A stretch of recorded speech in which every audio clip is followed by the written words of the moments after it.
You've been asked to supply gamification for a company. And you've sat there and you've said, why do you need gamification? And the answer's come back, oh, well, I've heard it's really good at engaging millennials. Hands up if you've heard this. Yeah? Now, let's stop for a second and think, well, okay, so first things first. Why are you concerned about millennials rather than everyone else? Now, millennials are making up a large portion of the workforce, but there's lots of people in your workforce who aren't millennials, more than likely. Do we not want to engage them? Well, the good news is that gamification works for every generation if it's done properly, not just millennials. But let's focus on millennials for a little bit and why businesses are so worried about millennials and why we're scared of them, why they, Gen Z and all this sort of thing. Now, Gen Z is a little different because phones, mostly. Phones are the big thing with them and the ability to get information at any big moment in time. But millennials, the reason that they were so special originally is they were the first generation officially to grow up with computers in the house. From the day they were born, they had a computer. Now, lots of us also did who aren't millennials. I know I did. But there's this mentality that millennials need hand-holding. They need to feel comforted. They need to have technology because they're used to technology. And games do all of that. They hold your hand through processes. They give you technology. They give you these targets. But you see, no one's that different. Everyone wants that, really. The real difference that I've kind of dug through and had to think about is education. Now, I'm just outside the millennials bracket, and when I was growing up, my education was very much, I'm going to tell you what to do, I'm going to tell you what to think, and you won't question me. If you question me, I'll throw something at you, or you're in detention, or I'll put you outside for the rest of the class. Because I am the teacher, and what I say goes. Now, things have changed a bit. Education has moved on. But even 10 years ago, I worked in education, I worked at a college, and there were still teachers who didn't really grasp the concept of teaching. They were lecturers, they just told you what they needed you to know. And the big thing was that as millennials were going into this environment, they were different, they were asking questions. There weren't these sort of really quite violent controls around them to stop them asking questions. They were inquisitive. They wanted to know answers, and they wanted to know answers because they could get answers at home on the computers, on the internet. And a lot of teachers couldn't handle this. I had teachers, when we were moving on to the virtual learning environment, who didn't want to share their notes because it turned out their notes hadn't been updated for 10 years. I got called into a class to help a teacher with Sage, the accounting software, because her notes hadn't been updated for 5 versions. So they weren't equipped to handle questioning. Now, education's moved on a lot, and my daughters ask a lot of questions and they get a lot of answers. And that's what millennials want. They're looking for answers because they know they can perform better if they have answers.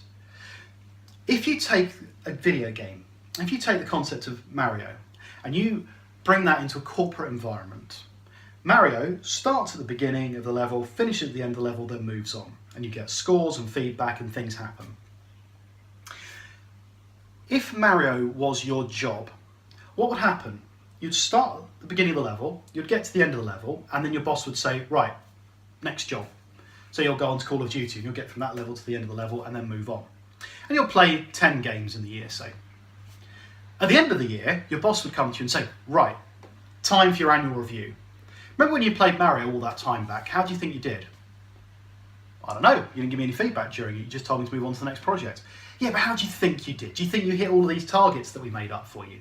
Well, I don't know, you didn't give me the targets, so how would I know if I hit them? Well, we're giving them now, so what do you reckon? We still don't know. Well, go and ask people that you work with, they might know.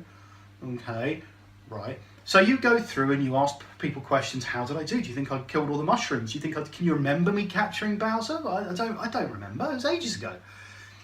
And then you put it all together and you hand it in and your boss turns around at you and says, yep, you did that and you hit this target, you didn't hit that, you think you did, but you didn't. Well, I don't know, how the hell was I meant to know? You never told me it was a target. Oh, well, you need to write these things down, but you didn't tell me.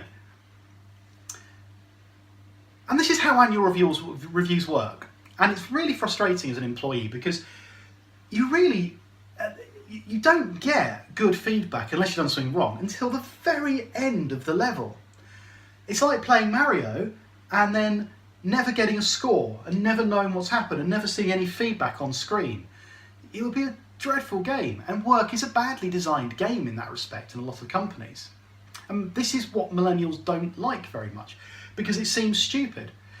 And they will question that sort of thing. If they see something that is obviously dumb, they will question it. Whereas the rest of us who are, don't question or you get battered around the back of the head, you just sit there and accept it as part of life. So millennials aren't superhuman superpowers. They're just people who question more because they've grown up in an environment where they can question more. And this is causing a problem. Not for millennials per se, but for management who haven't really adapted yet. So, when somebody says to you, I want gamification, dig to why, because millennials isn't an answer. Millennials is one bit of the answer, but actually the deeper problem normally. So you have to dig and dig and dig until you get to the real root of the problem. Otherwise, you're in danger of just putting this weird little veneer across the top. And trust me, the first ones who will throw that out is the millennials, because they've seen it all before. And Gen Z won't even look at it twice because they're used to this sort of stuff constantly being fed back to them on their handsets. They are constantly getting gamified feedback from everything, as are the rest of us now, but this is what they've grown up with. And that is a different kettle of fish entirely.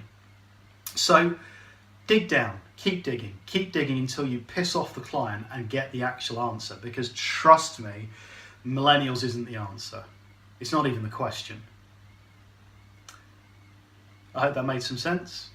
Hope you enjoyed that, and I shall speak to you next time.